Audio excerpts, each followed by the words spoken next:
Youth Congress നേതാവിനെ മർദ്ദിച്ച സംഭവം വീണ്ടും കാട്ടാള നീതി എന്നൊക്കെ നമ്മൾ പറഞ്ഞു കഴിഞ്ഞിട്ടുണ്ടെങ്കിൽ അത് ക്ലീശയായി പോകും.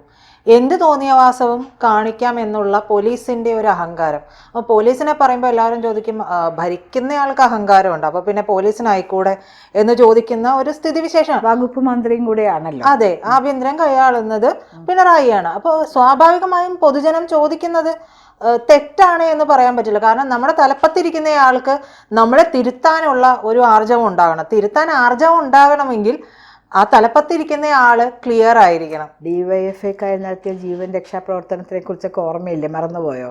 മറന്നിട്ടില്ല.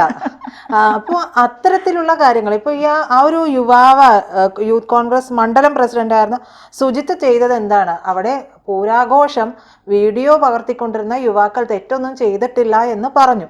ആ പറഞ്ഞ് അത് അവർക്ക് ഇഷ്ടപ്പെടാതിരുന്നപ്പോൾ ഇവരെ വിട്ടയച്ചുകൊണ്ട്, അതായത് ഈ യുവാക്കളെ എല്ലാം വിട്ടയച്ചുകൊണ്ട് സുജിത്തിനെ തിരഞ്ഞു പിടിച്ച് പിടിയിലാക്കി മർദ്ദിച്ചു. ഒന്ന് ആലോചിച്ച് നോക്കണം മാഡം, ഈ ഇത്തരത്തിലുള്ള ആലോചിക്കാനല്ല മോളെ. ഞാൻ I so that video couple of times. ഇപ്പോൾ ടി വിയിലൊക്കെ അത് പോയിക്കൊണ്ടിരിക്കുകയാണ്. അദ്ദേഹത്തിൻ്റെ അണ്ടർ പാൻസ് കവർ ചെയ്യാൻ മുണ്ടൊക്കെ വെച്ച് ഉടുക്കണം. അതായത് മുണ്ട് വരെ അവർ വലിച്ച് ഊരിക്കൊണ്ടാ പോണ ഒരു യുവാവല്ലേ.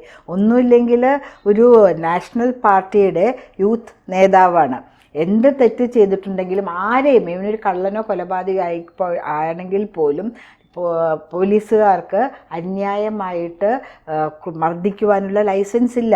അവർ മജിസ്ട്രേറ്റിൻ്റെ അടുത്ത് കൊടുത്ത് കൊണ്ടുപോയി കസ്റ്റഡി മേടിച്ച് ചോദ്യം ചെയ്യാനേ പറയും. മൂന്നാം മുറ എന്നൊക്കെ ഉള്ളത് സിനിമകളിൽ കാണുന്ന പോലത്തെ ക്രൂരമായ മൂന്നാം മുറയൊന്നും പ്രവർത്തിക്കാനായിട്ട് ഇവർക്ക് അവകാശമില്ല.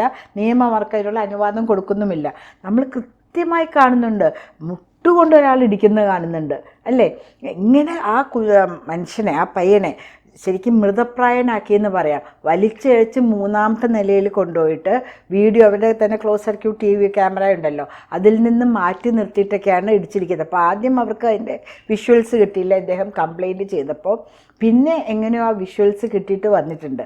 ഇവർ പറയുന്നത്, ഞങ്ങൾ നല്ല നടപടി എടുത്തല്ലോ, SIA ഇവിടുന്ന് തൊട്ടപ്പുറത്ത് 10 കിലോമീറ്റർ അപ്പുറത്തേക്കുള്ള സ്ഥലത്തേക്ക് SIA ആയിട്ട് തന്നെ മാറ്റി, മറ്റേ ഹെഡ് കോൺസ്റ്റബിളിനെ അങ്ങോട്ട് മാറ്റി ഇങ്ങോട്ട് മാറ്റി. അതാണോ? പോലീസ് ഡ്രൈവർ, ആ പയ്യൻ പറയുന്നുണ്ട്, വളരെ ക്രൂരമായിട്ട് പോലീസ് ഡ്രൈവർ മർദ്ദിച്ചിട്ടുണ്ട്. അയാളുടെ ഫേസ് വരാത്തത് കാരണം അയാൾ കുറ്റം ചെയ്തിട്ടില്ല. ഇപ്പം എല്ലാം ക്യാമറയിൽ നോക്കി തീരുമാനിക്കുകയാണെങ്കിൽ ക്യാമറ ഇല്ലാത്ത സ്ഥലത്ത് എന്ത് കുറ്റകൃത്യവും ചെയ്യാമെന്നോ, അല്ലെങ്കിൽ ക്യാമറ മാറ്റി വെച്ച് കഴിഞ്ഞാൽ കുറ്റകൃത്യത്തിൽ നിന്ന് അവർ മോചിതരാകുമെന്നോ? ഇപ്പോൾ നമ്മുടെ പോലീസ് ചെയ്യുന്ന എന്താണെന്നറിയാമോ? പിണറായി പ്രീണനം. അവരുടെക്ക് എന്തും ചെയ്യാം. ഇപ്പോൾ ജീവൻ രക്ഷാപ്രവർത്തനങ്ങളിലേക്കുന്നുണ്ടല്ലോ. പിണറായിയുടെ കാലിൽ നിന്ന് അദ്ദേഹത്തിൻ്റെ കറുത്ത ഡ്രസ്സിട്ട് അംഗരക്ഷകൻ ഓടി വന്നാണ് വലിയ ലാത്തി വെച്ചിട്ട് മറ്റുള്ളവരെ മർദ്ദിക്കുന്നത്. അപ്പോൾ പോലീസ് എന്താണ്? പോലീസിനെക്കാട്ടിലും വലിയ രാജ്യഭക്തിയോ, രാജാവിനെക്കാട്ടിലും വലിയ രാജ്യഭക്തി എന്ന് പറയുന്ന പോലെ പിണറായി സർക്കാരിൻ്റെ കീഴിൽ ആർക്കും തന്നെ യാതൊരു വിധത്തിലുമുള്ള ന്യായം കിട്ടുന്നില്ല. ഈ കുട്ടി ഒരു എതിർ പാർട്ടിയിൽപ്പെട്ട പയ്യനാണ്. പക്ഷെ എന്താ, അവരുടെ പയ്യന്മാർ ചെയ്യുന്ന പോലെ തന്നെയുള്ള കാര്യമല്ലേ ചെയ്യുന്നുള്ളൂ. ഉമ്മൻചാണ്ടി ഭരിക്കുന്ന സമയത്ത് ഇവരെന്താ ചെയ്ത്? അവസാനം തിരുവനന്തപുരത്തെ വീട്ടമ്മമാർ പൊതുനിരത്തിൽ തൂറി നശിപ്പിച്ചില്ലേ? ഇത്രയും ആൾക്കാർ വന്നാക്കിയിട്ട് അതിൻ്റെ മണവും നാറ്റവും അവിടെ പുറത്തിറങ്ങാൻ പറ്റാത്ത അവസ്ഥയും ഒക്കെ ഉണ്ടാക്കിയിട്ട് ആ വീട്ടമ്മമാർ ചൂലുമായിട്ട് പുറത്തിറങ്ങിയപ്പോഴാണ് ഇവർ സമരം നിർത്തിയത്. അതുപോലെ ഓരോ മകനെയും നഷ്ടപ്പെടുന്ന അമ്മമാരുണ്ട്. ഓരോ ക്യാമ്പസുകളിലും ഈ SFIക്കാരുടെയും DYFക്കാരുടെയും ക്രൂരമായ മർദ്ദനമേറ്റ് അതിന് നേരെ കണ്ണടയ്ക്കല്ലേ ചെയ്യുന്നത്. ആ പയ്യനെ കൊന്ന ആൾക്കാർക്ക് പരീക്ഷ എഴുതാനായിട്ട്, സിദ്ധാർത്ഥ എന്നല്ലേ പയ്യൻ്റെ പേര്, അവനെ കൊന്ന ഏതോ പാർട്ടി ആവട്ടെ എന്തോ ആയിക്കോട്ടെ, ഞാനൊരു അമ്മയാണ്, ഈ പ്രായത്തിലുള്ള മക്കൾ എനിക്കും ഉണ്ട്. ആ അമ്മയുടെ വേദന പോലും മനസ്സിലാക്കാത്ത ഈ കുട്ടികൾക്ക് പരീക്ഷ എഴുതാൻ ചാൻസ് കൊടുത്തു. അതത്ര വലിയ കാര്യമാണ്. ഒരു പരീക്ഷയാണോ വലുത്, ഒരാളുടെ ജീവനാണോ വലുത്? പാർട്ടിക്കാരാണല്ലോ. പരീക്ഷ പിന്നെയും വരും, പക്ഷെ ജീവൻ തിരിച്ചു വരില്ല. ഒരു വിഷ്ണുവിനെ ഓർമ്മയുണ്ടോ? ആ വിഷ്ണുവിൻ്റെ അമ്മയെ പിണറായിയെ കാണാനായിട്ട് തിരുവനന്തപുരം വരെ, പിണറായിയുടെ മുഖം കണി കണ്ടുണർന്നിരുന്ന ചെറുക്കനാണ്, അല്ല മകനാണ്. എങ്ങനെ അറിയാണ്ട് നാടൻ ഭാഷയിൽ പറഞ്ഞു പോയതാണ്. മകനാണ്. കണ്ണു കാണും നേരം എന്നും പറഞ്ഞ് നമ്മളൊക്കെ ഗുരുവായൂരപ്പൻ്റെ പടം വയ്ക്കുമ്പോൾ പിണറായി സഖാവിൻ്റെ മുഖം വെച്ച് കണി കണ്ട് എഴുന്നേറ്റിരുന്ന ഒരു നല്ല പക്ക കമ്മ്യൂണിസ്റ്റ് കുടുംബത്തിലുള്ള ഒരു പയ്യനെ ഇവരെന്താ ചെയ്ത് ആ അമ്മയെ വലിച്ചഴിച്ചു അവർ റോഡിൽ കൂടെ. പിണറായി സഖാവിനെ കണ്ട് എൻ്റെ മകൻ്റെ ആത്മാവിനൊരു നീതി തരുമെന്ന് പറഞ്ഞിട്ട്. ഈ ഇടയ്ക്ക് മഹാരാജാസ് കോളേജിൻ്റെ 150-ാം വാർഷികം പ്രമാണിച്ച് സഖാവ് വന്നിരുന്നു കേട്ടോ. സഖാവ് ഇരട്ടച്ചങ്ങനൊക്കെയാണ്, എത്ര വരെ പഠിച്ചു എന്നൊക്കെ നമുക്കറിയില്ല. എന്തായാലും അദ്ദേഹമാണ് വന്നപ്പോൾ ഓരോ ഫ്ലെക്സ് ബോർഡുകളിലും ഇങ്ങനെ ഓരോന്ന് എഴുതി വെക്കുന്നുണ്ട്. പക്ഷേ എൻ്റെ ആത്മാവിൽ നിന്ന് അല്ലെങ്കിൽ എൻ്റെ മനസ്സിൽ നിന്ന് ഇപ്പോഴും പോകാത്തൊരു ബോർഡുണ്ട്. ശവകുടീരങ്ങൾ കരയാൻ ഞങ്ങൾ സമ്മതിക്കാറില്ല. പറഞ്ഞാൽ ഇവർ കുഴിച്ചിടുന്നത്.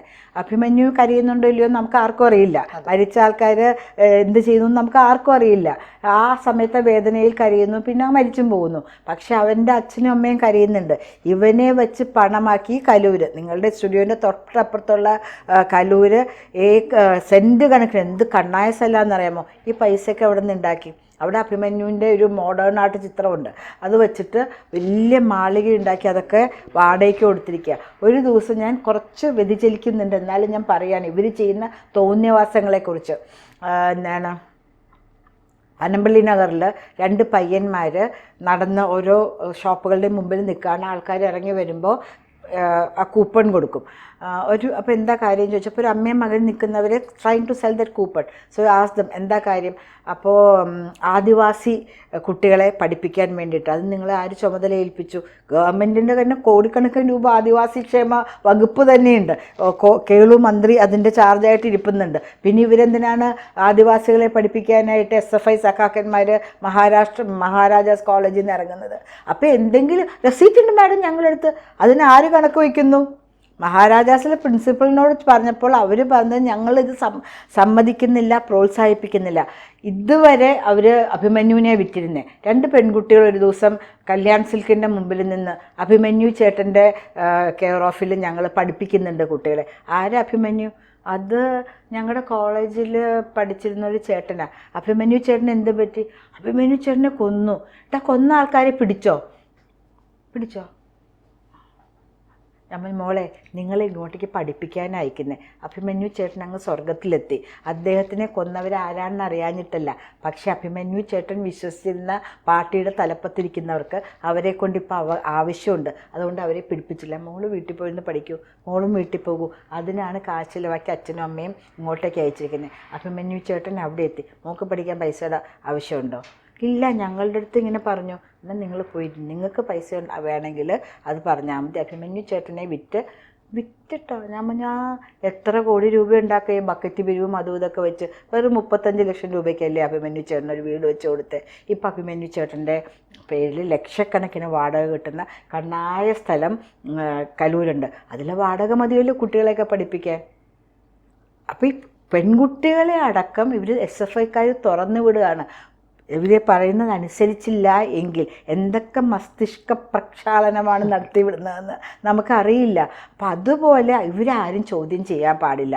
ഈ പോലീസുകാർ ഈഗോ ഹേർട്ട് ചെയ്തിട്ടുണ്ടാകും. ഒരു ഖദർധാരി വന്നിട്ട് എന്തിനു ഇവരെ ആക്കുന്നു? ഇവിടെ മദ്യപാനം നടക്കുന്നില്ലല്ലോ, മൊബൈലിൽ കൂടെ ഞങ്ങൾ വീഡിയോ കാണുക മാത്രമല്ലേ ചെയ്തുള്ളൂ എന്ന് പറഞ്ഞപ്പോൾ അവരുടെ ഈഗോ ഹേർട്ടായി. അവർക്ക് കിട്ടിയ ഇൻഫർമേഷൻ അവിടെ മദ്യസൽക്കാരം നടക്കുന്നു എന്നാണ്. അപ്പോൾ അവരെ വിട്ടു. അല്ലെങ്കിൽ ക്രോസ് ചെക്ക് ചെയ്യണ്ടേ? അല്ലെങ്കിൽ ഇല്ലയെന്ന് കണ്ടിട്ടുണ്ടെങ്കിൽ സോറി ഞങ്ങളൊരു ഇൻഫർമേഷൻ കിട്ടിയിട്ട് വന്നതാണ് എന്ന് പറഞ്ഞിട്ട് പോയാൽ മതി. എന്തിന് ഈഗോ വർക്ക് ആവണം? പ്രത്യേകിച്ചും വെള്ള ഷർട്ട് കണ്ടപ്പോൾ ഈഗോ വർക്ക് ചെയ്തതായിരിക്കും.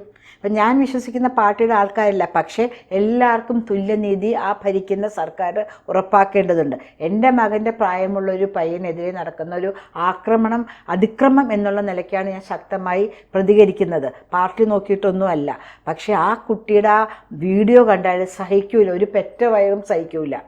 അങ്ങനെയാണ് ആ പയ്യനെ ഇട്ട് പീഡിപ്പിച്ച് ഇങ്ങനെയൊക്കെ ഇടിക്കുകയാണ്. ഇവിടെ ഇട്ടിടിക്കണം. എന്തൊക്കെ തരത്തിലെ പീഡനമാണ്. വലിച്ചഴച്ചുകൊണ്ട് പോയിട്ട് അവൻ്റെ ഉടുതുണി പോലും ഉരിഞ്ഞു പോകും. അവന് ഷർട്ടില്ല അല്ലെങ്കിൽ തന്നെ അതൊക്കെ അവർ കീറി കളഞ്ഞിട്ടുണ്ടാവും. മുണ്ടില്ല, മുണ്ട് കെട്ടാൻ നോക്കുന്നുണ്ട്. അപ്പം ഇങ്ങനെയൊക്കെ ചെയ്യാനായിട്ട് ഒരു തെറ്റ് ചെയ്യാൻ വന്ന പോലീസ് ഓഫീസറോട് സാർ ഞങ്ങളത് ചെയ്തിട്ടില്ല, ഞങ്ങളിവിടെ വീഡിയോ കൊണ്ടുകൊണ്ടിരിക്കുന്നതെന്ന് പറയാനായിട്ട് ഈ ജനാധിപത്യ രാജ്യത്ത് കമ്മ്യൂണിസ്റ്റുകാർ നമുക്ക് അവകാശം തരുന്നില്ലേ? അതോ കമ്മ്യൂണിസം ഭരിക്കുന്ന നാട്ടിൽ നമുക്ക് നിയമാനുസൃതമായ കാര്യങ്ങൾ ചെയ്യാൻ അവകാശമില്ലേ? എന്താണ് പിണറായി ഉദ്ദേശിക്കുന്നത്?